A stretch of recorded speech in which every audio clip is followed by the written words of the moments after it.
there's an evil entity in the house. You are about to see real people I was terrified beyond belief. reliving horrifying paranormal encounters for the first time. I truly felt it was like living in hell. When spirits talk to the living, All of a sudden, you hear the voice in the background say, "Get out." I buried this for nearly 30 years. be prepared to be afraid.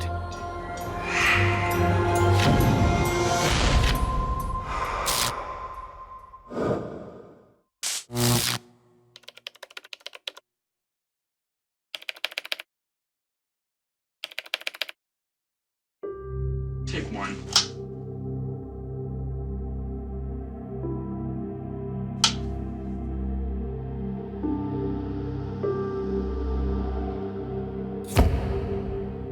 We lived in Rhode Island all our life. We originally moved to Texas just to try something new, to see if we'd like it somewhere else. But we missed home. We missed being near the water, the four seasons, the snow. And one day we just found out, hey, I'm pregnant.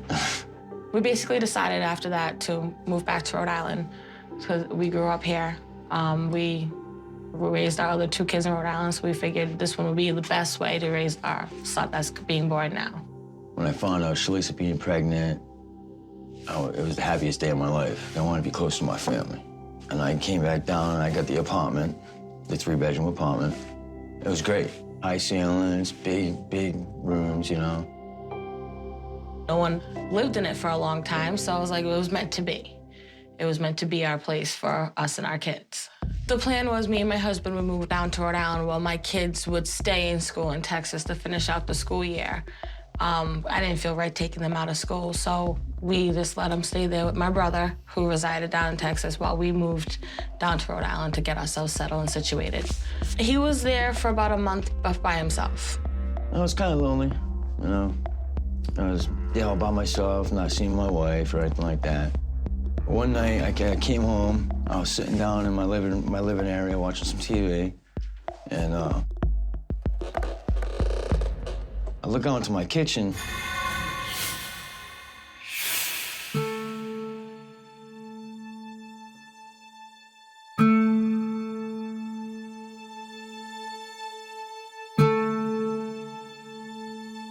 And I actually took like a 2-time look. It was just like a tall, real tall, like maybe 6'7", just dark figure, like a shadow. If I stand in front of a light, I look behind me, and with a mirror on, you see my big shadow behind me. That's pretty much what it looked like real dark and deep. Is that someone standing in my house? And I'm the only one living there, you know? I didn't even have my dog with me, it was just me. Brian shared the experience with his wife, Shalisa. My husband would tell me at nighttime, he would look out the living room while he laid on the couch watching TV, and our living room faced the kitchen. And when he would look out there, he would see a dark figure just standing there staring right back at him. I don't know, he was trying to play it off like a joke, you know, ha, ha, ha, you know. I don't know if she believed me or not, you know, because, I don't know, she didn't see it for herself yet, pretty much. I just thought he was overly tired, you know, and his mind was playing tricks on him. I didn't think that there was anything there. When my wife, Shalisa, moved in, it was great. I was happy. There was someone there with me, you know. I wasn't there all by myself. I looked forward to coming home. I loved the apartment. It was what we needed. I felt happy. I didn't want to think that it was anything wrong with it. At first, it was light and bright and happy, and then suddenly it just started changing. The atmosphere of it really was different.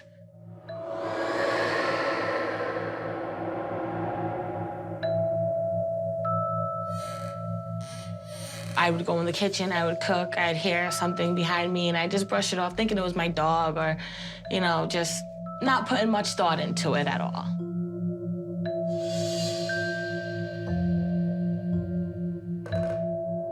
But Shalisa suddenly felt a wave of negative energy wash over her. There was this overwhelming feeling of sadness.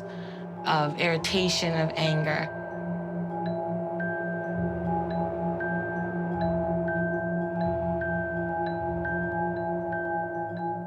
I kind of brushed it off my shoulder thinking, well, maybe it's my mind playing tricks on me. Maybe, the exhaustion from moving and into a new place, different state, maybe that was getting to me. So I kind of brushed it off at first.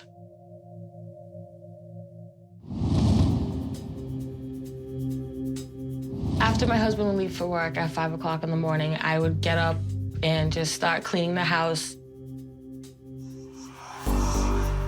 And I'd hear whispering from the right side of my head, which would be from towards the kitchen. Now, I'm thinking it's a TV. Maybe somehow it's projecting itself throughout the room. But it was multiple whispers.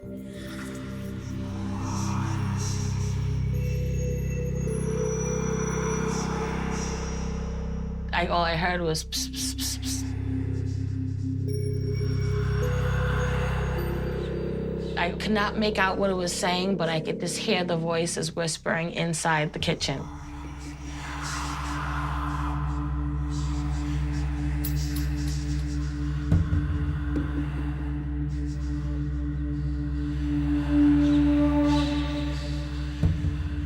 I thought I was going nuts. I really thought, I hear little voices in my head.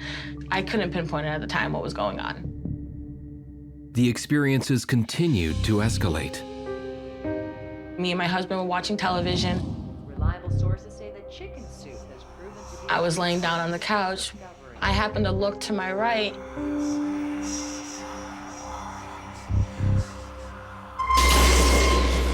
And I seen the same shadow figure that my husband was telling me about, just watching us. Wouldn't move. I didn't see a face. It was just a figure. I turned around to my husband and I basically poked him in the shoulder and I said, "Do you see what I see?"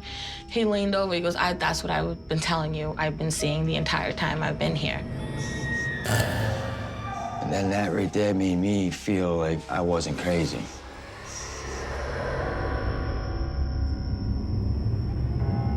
I thought could have been a light, it could have been something passing there, but there was absolutely no lights in my house but the glowing from the TV.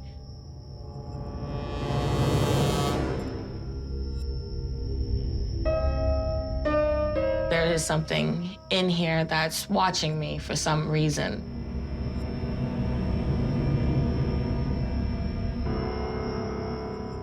She was frightened, my wife was frightened about seeing the shadow guy.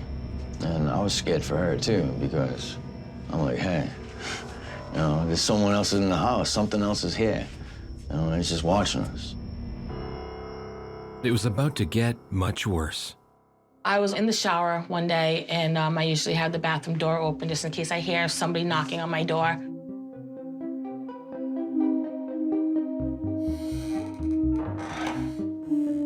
I heard somebody's hand was wet and it streaked down my kitchen table and made such a screeching sound.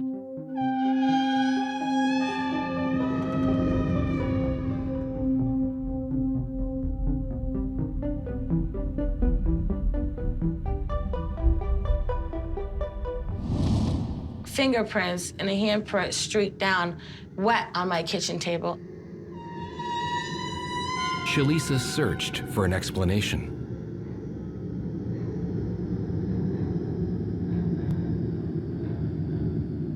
My door was dead bolted upstairs. There's no way anybody else could get in.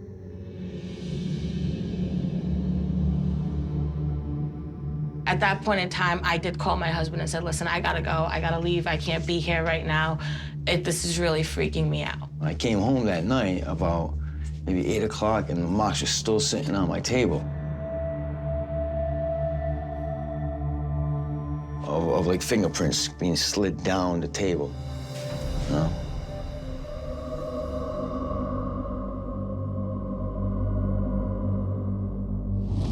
I woke up one morning and I looked down. There were 3 bruises, fingerprint bruises. Like little tiny fingers. It looked like somebody came up from behind me and grabbed me. I couldn't explain it. And she definitely would remember someone or something actually did that to her.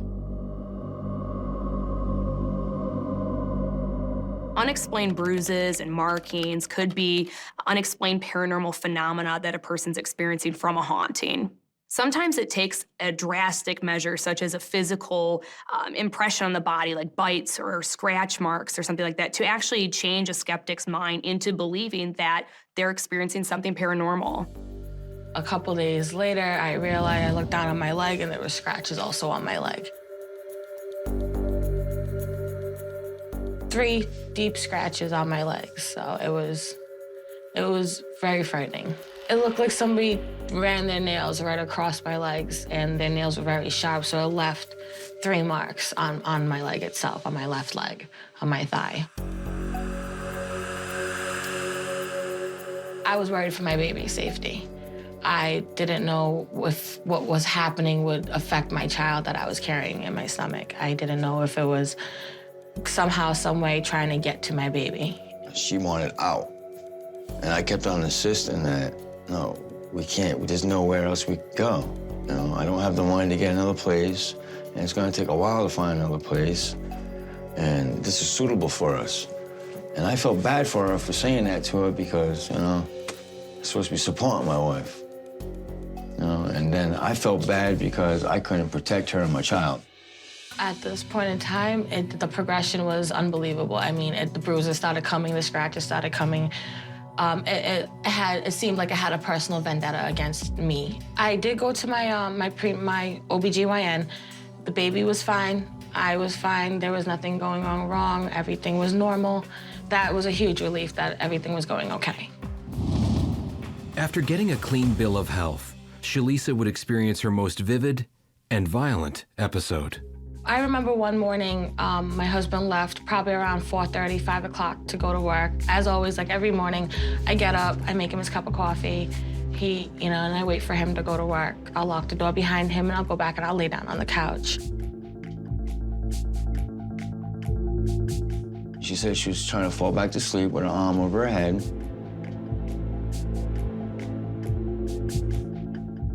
And I'm just laying there. There was no TV on. There was no nothing. I was wide awake. All of a sudden, I felt something grab my hand and hold on to my hand. It was a very, very tight grip. It felt so real, like it was another human being there that grabbed onto my hand. Next thing I know, as I'm facing upwards,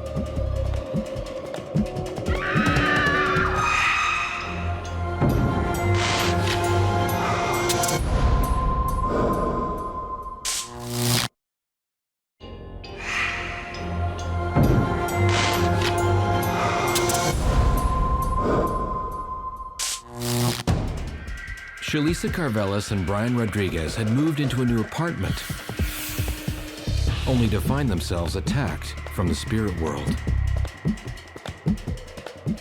all of a sudden I felt something grab my hand and hold on to my hand. Next thing I know, as I'm facing upwards, I see something to start hovering right over me. I seen the hair, forehead.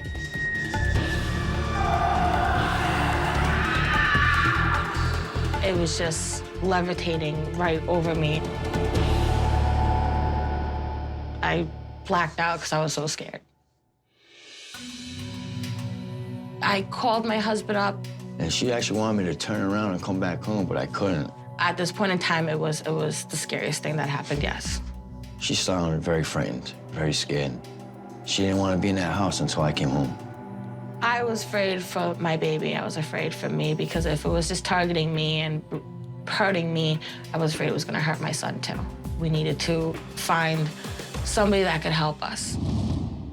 The couple reached out to paranormal investigator Jack Kenna. My impression of them over the phone was that they were very sincere, very genuine. I told them about the bruises. I told them about the dark figure. During the investigation, when we got there, we spoke to the clients. We started setting up our equipment. There's a green dot on there. I got a device here. It's a K2. We have a few devices we use. I have a tablet that I use that's got an application called Ghost Radar. They left for the evening, and then we started to try to interact with whatever might be there. I felt like, great, he's gonna do something for me. He's gonna take care of this. I was excited to see him. We have been invited here by Shalisa and Brian, because Shalisa and Brian have both been experiencing very strange things here they can't explain, and I think it's you. They think it has something to do with a spirit. We sat down, we started talking and just asking questions. You know, who's here with us? Is there anybody around here with us? We want to talk, we want to find out who you are. Shalisa was actually scared to the point where she blacked out on this exact couch. And I'm really feeling... It is heavier. No, I'm really feeling it. And I suddenly started getting a strong, heavy feeling. The room was light when we first walked in, but I got a very heaviness, and the room seemed to be getting harder to breathe in, which is usually an indication that something might be going on. You have an opportunity to talk to us, to let us know what's going on. We noticed a blip, which usually indicates some type of energy. It could be spirit energy, it could be something else. Devices can be used for spirit communication, in which an entity or a human spirit can manipulate the energy levels to provide yes or no answers. 2 blips for yes, 1 for no. Are you the tall shadow man that they see, both Brian and Shalisa have seen? Are you the tall shadow man? Yes. Yes. My psychic friend told me that she felt there was a male figure, very strong male figure in the house, negative individual. He was not a very nice person when he was alive, didn't like women, was an abuser. He was still there and felt he owned the house was his, and nobody else should be there. But at the same time, you know, he was attracted to the energy of Shalisa. They're trying to use Shalisa's energy. Yes. The response was yes. They're trying to use her energy.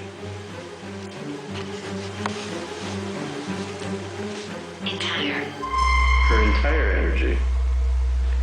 Another EVP device includes taking measurements from the environment, such as temperature, the barometric pressure, and assigns those numbers to a word out of a word database. And so it's believed that the spirit can actually generate a conversation or words in context with the investigator by manipulating their environment. And that was on the Ghost Radar. And I said, well, no, you can't do that. You know, that's wrong. You can't do that. That's not good. And we caught an EVP, the male voice, saying, I can. EVP stands for Electronic Voice Phenomenon. This is when people capture disembodied voices of the dead. You can't do that. At that point, we kind of knew it's trying to take her energy from her, which is never good. You can't do that. We got back to the house around 12 o'clock. Midnight. Jack came in the living room and says, you know, I usually don't do this, but I'm gonna sit down and tell you. They did catch some EVPs and voices on the recording. How about walking through this room? All of a sudden you hear the voice in the back room say, get out. It was very shocking. The other one was about the energy, when he said, Jack told him, no, you can't have her energy. You can't do that. What was your reaction? It was a relief. I was very relieved that there was actually something there, and it just took a big weight off my shoulder to see, okay, somebody else has seen it, somebody else has heard it. They're happy to know that, okay, you know, good, we at least really know now that we're not crazy, we're not imagining this. At the same time, it can make you very nervous. I was kind of overwhelmed. There was a dark, dark figure that was trying to steal my baby's energy and my wife's energy. It's always kind of a double-edged sword. Hearing the voice of the ghost seemed to bring the terrifying events to a new level. I was laying down, and all of a sudden, the blankets came around me.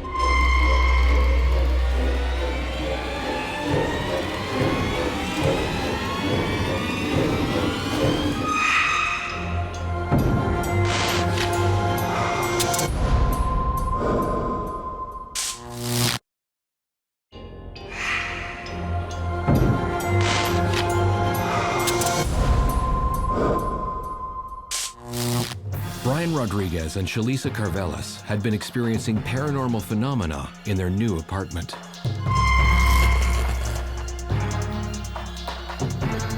After calling in an investigator to help them make sense of the events, they heard the voice of the entity tell them it wanted to possess Shalisa. That's not good. I was laying down, and all of a sudden, the blankets came around me.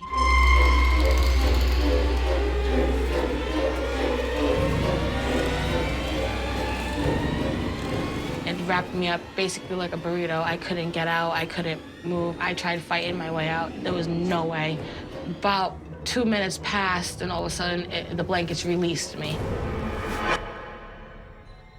I leaned over, I pointed to the door, and as soon as I opened my mouth, I have her now. She's mine now. I have her now, she's mine. It was what basically came out of my mouth. Something came out of her mouth, but it wasn't her voice saying, She's mine now. she's mine now. I didn't have control of what I was saying. Demonic entities can temporarily possess people and speak through them, or there's sometimes more prolonged possessions. But basically, an entity is able to take over the body, the emotions, the mind of a person, the victim, and use that body to manipulate and generate different words or communicate a message to the rest of the people there. I don't remember saying it. I don't remember getting up. I don't remember waking him up. Not being in control made me very, very frightened that I eventually was gonna hurt somebody or something, and I couldn't control it. And that's not how I wanna live my life anymore. I was very, very scared out of my wits. Because if he could do that to try to hurt me, he's hurting my baby too. And I didn't know what to do at that point in time. The one person the couple thought could help was paranormal investigator Jack Kenna. I went back to their home, and I decided to try a new technique to look for portals within the home. If you're near a portal, it'll start to swing. It'll kind of give you the direction of the portal. It'll let you know it's there, and it'll swing like a pendulum. And if it's very strong, it'll swing very quickly and very obviously.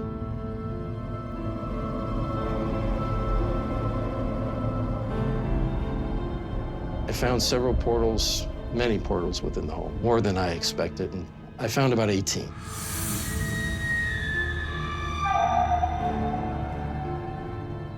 In this particular case, these were spirit portals where spirits can come in and out of. And the fact that the apartment was empty for so long before they moved in would only make that entity feel more that it's his. And whatever's in there is his. And that's never a good thing. So what I envision is a torn piece of fabric with light coming through it, and I'll sew it closed. And you do that to every single one. I also talk to the spirits that are there and say, you know, anything negative has to leave. You can't stay here, you have to go, especially the male figure. And when I started closing these portals, there was a lot of activity on it at first.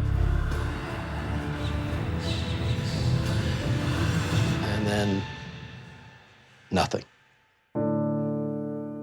Jack was confident the spirits would no longer be able to access Brian and Shalisa's home. But the whole experience was just too frightening for the couple. So we thought the best thing would be just to leave. Even if we had nowhere else to go, it would be better than dealing with this every single day.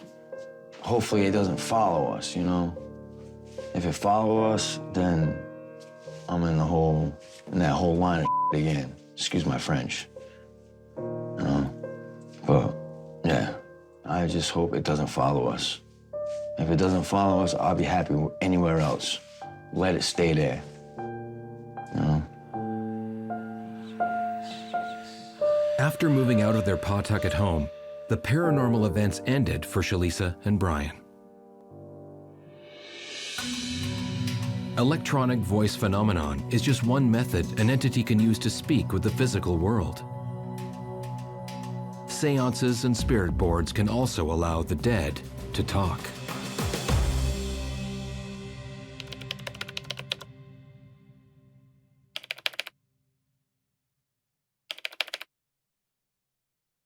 Buck.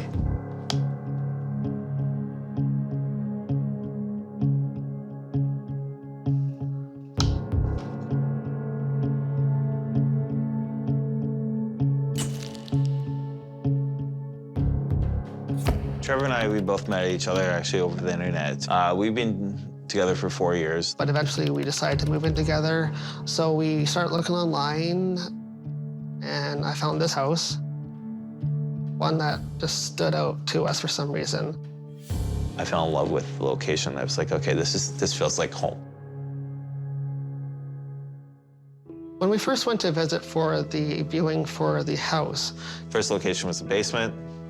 the feeling when I first walked down was there was definitely some odd energy downstairs. It wasn't like an open, airy space.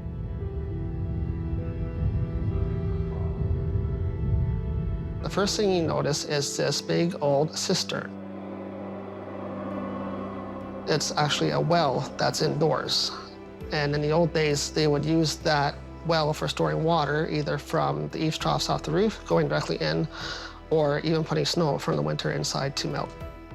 It was really odd when I went down there first, because it's not something that you would expect to see down there. The presence of the cistern in there just gave it, like you're wondering what's beyond that point kind of feeling. You're just not quite sure why there's a darkness in that back corner area.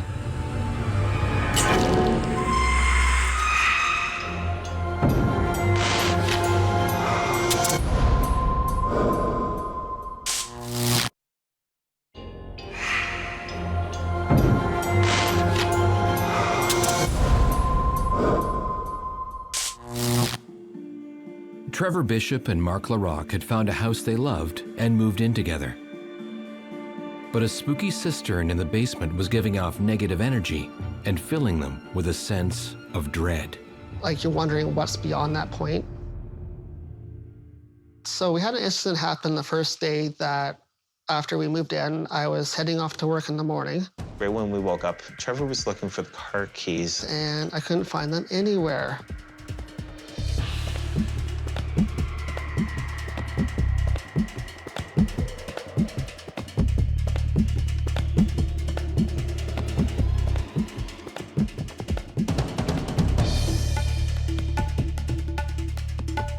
I asked Mark to look around downstairs for me.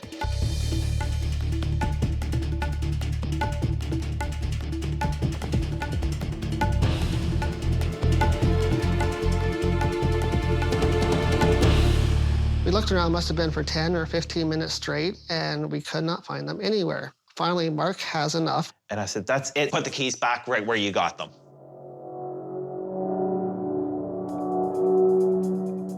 And then same spot that we checked a couple times, the keys were sitting right there. I precisely know I looked at that spot. There's numerous reasons why a spirit might apport or manipulate or remove items from a household. Typically, it's to get the homeowner's attention because maybe that spirit wants help, or to engage and interact with those people, or sometimes the spirit might just have a certain affinity for an object. The house was holding more secrets for Mark and Trevor to uncover. One night I was using the washroom, and all of a sudden I just heard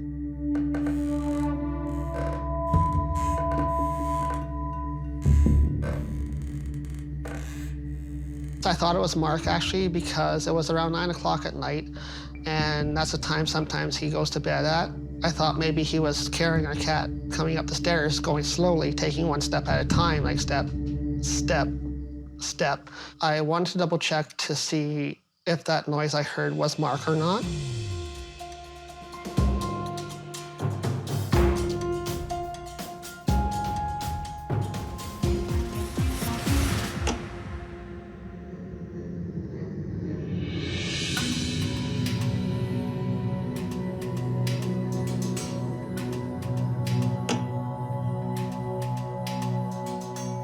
Went downstairs and asked Mark if that was him, of course. Yeah, I'm actually sitting down in the living room, and Trevor came out and had said, "Was that you climbing up the stairs?"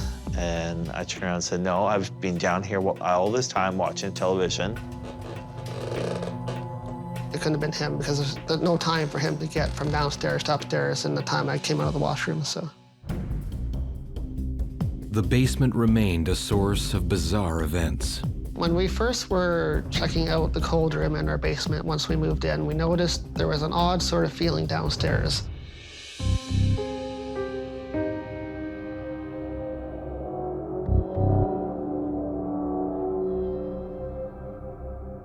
There was an energy presence that was trying to push me back. But I could still feel the energy right there.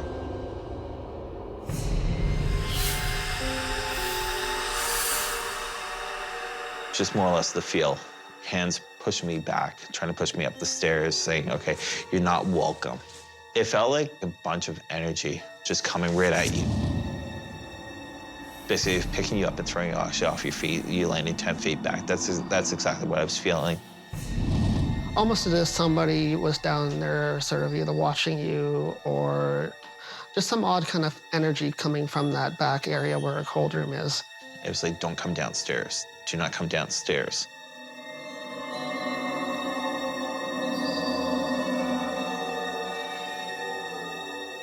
There was one incident, though, that I was downstairs with Trevor.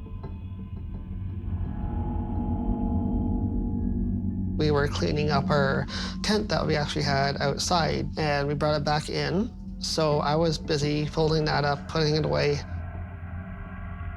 While I was doing the laundry, I was facing the cistern. And it feels like somebody's down there sort of watching you. I was feeling this kind of presence still that you gotta look up and look over towards the cold room door. That's when he noticed the activity coming from the door to our cold room.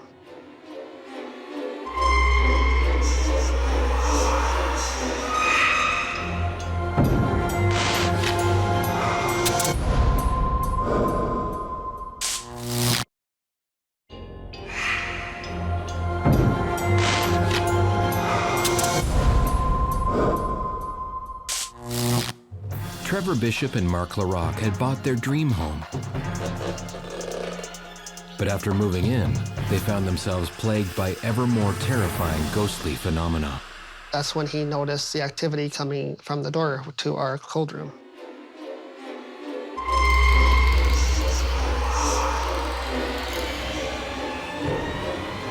I saw this hand reaching out, trying to reach towards Trevor while Trevor was back was towards it.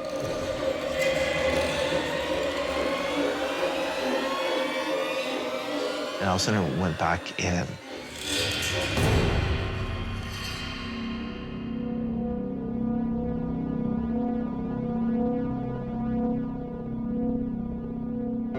Frustrated and unable to explain the odd events in their new home, Mark and Trevor contacted a medium friend, Jen. I am a ordained spiritualist minister in the province of Ontario. So I do weddings and funerals, those sorts of things. But then I also have a passion for physical mediumship and work with individuals to bring them comfort, bringing their loved ones that have passed through so that they know that they're not on this earth plane, but they still are in the continuum and that they support them and love them and that at some point we'll be reunited with them. So she's a very open person to everything paranormal, spiritual, and she's very accurate as well because she is a medium too. The house was built in the 1920s. It is a brick house and on a limestone foundation. It's about a stone's throw from the Grand River, so you have continually running water, which puts out negative ions, which allows spirit to come forth. And it has a cistern in the basement, which again, when you have energy constantly moving, is another way for a spirit to be able to manifest. Determined to help Trevor and Mark, Jen started looking for uninvited spirits in their home. I had sensed that there was something upstairs.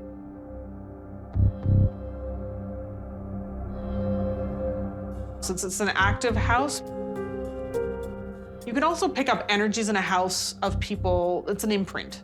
So lots of sort of memories in a house doesn't mean that it's haunted or that there's spirits, but there's definitely sort of many years of family memories that are in that house as well. Is there anyone here?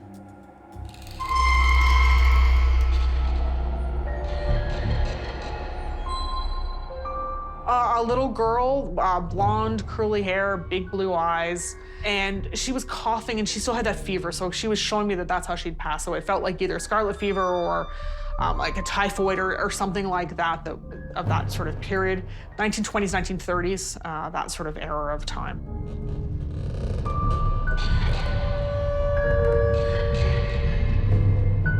So I said, yeah, she used to go to the attic that way, and that's why you're hearing sounds of footsteps. She's in no way, problematic. She's just there and will probably always be there. The energy in the basement would prove to be more of a challenge.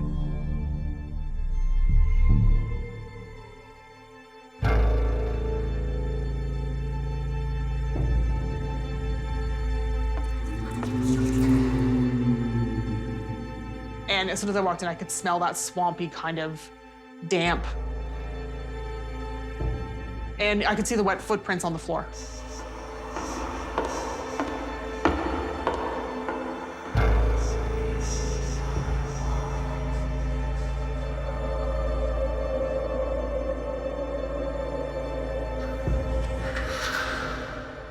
So as soon as I walked in, I knew it, and then he appeared to me.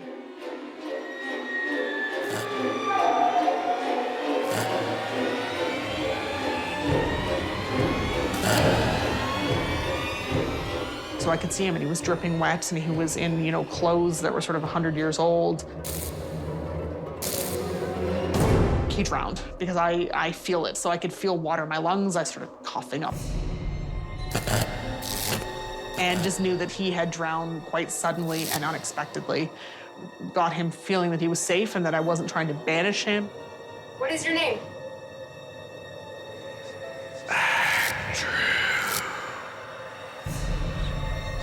I got the name Andrew. Jackson. She was able to pick up the last name Jackson. One of the main reasons a spirit will actually verbally communicate with someone is often to share their story or to get a certain message across, whether they have unfinished business or unresolved issues, maybe from a traumatic death. Oftentimes, spirits will actually reach out to share their story verbally, and so people will experience auditory phenomenon with paranormal incidents. We wanted to do some research first to find out more information on the spirit himself. And we came across his name in an article about a boat accident that happened back in 1878. There was about 18 or 20 young people, all around the age of 20 years old. They went on what they call a pleasure cruise in those days, which was just like a modified rowboat that had a steam motor in it. They ran into trouble one evening that they were out on the water, and the rudder got stuck. Instead of turning away from the dam, got stuck and turned right into the dam and capsized.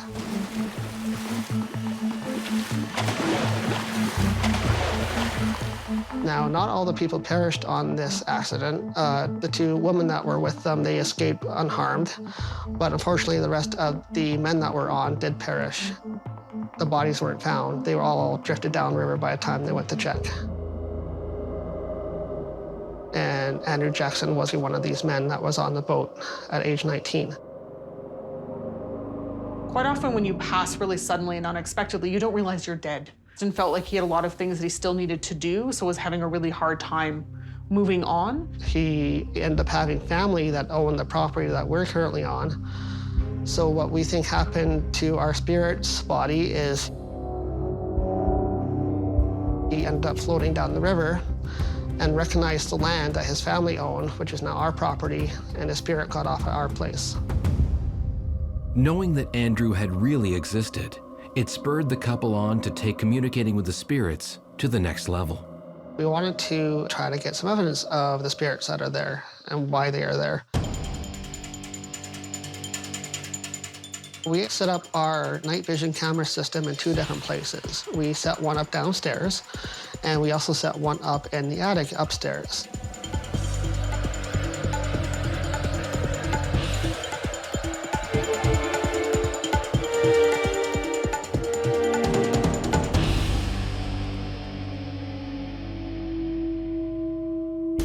In that one camera that we had upstairs, we actually got some activity.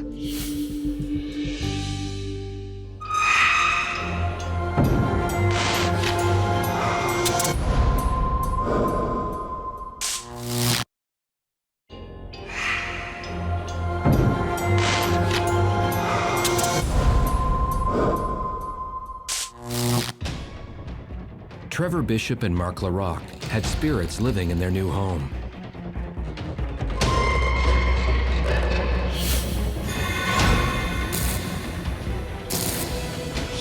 In an attempt to communicate with the paranormal, they set up recording devices around the house. In that one camera that we had upstairs, we actually got some orb activity. Roughly around 4 o'clock in the morning, there was a ball of energy that came across actually from the right-hand side, came in front of the camera, and it shot down towards the stairs.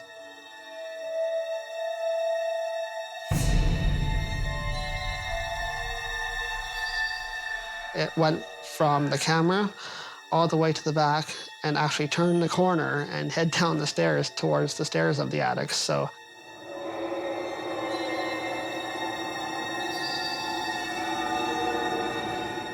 this orb did move in a distinct fashion that would suggest that it wasn't dust. we really want to find out more information about who the spirit is that is in our basement. So a seance is an opportunity for the medium, which in that case is myself, to open up and allow spirit to come through and communicate.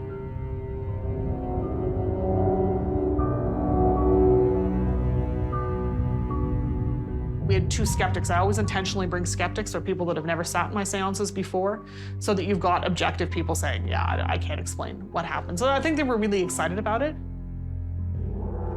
So we give spirit permission to use our energetic bodies in order to come through and communicate and give message and pass on whatever information that they want to do. She was telling us that we had 3 spirits in our house.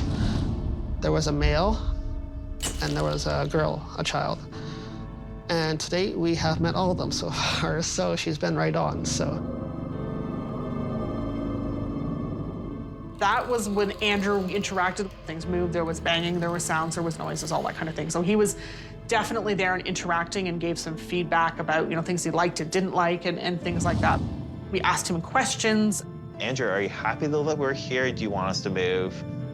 The table actually did shift, and then it was pushed actually into me, basically saying to us, even to me, don't move, I want you here. Andrew was stuck before we started working with him. Now he comes in and out at will because he just wants to see what's going on. We believe that Andrew was looking for some connection, and we hope that now that we've done the research, we've communicated with him, he knows that we're open to communicating with him, that maybe it'll be easier for him to move on. And we hope that he is able to do that now.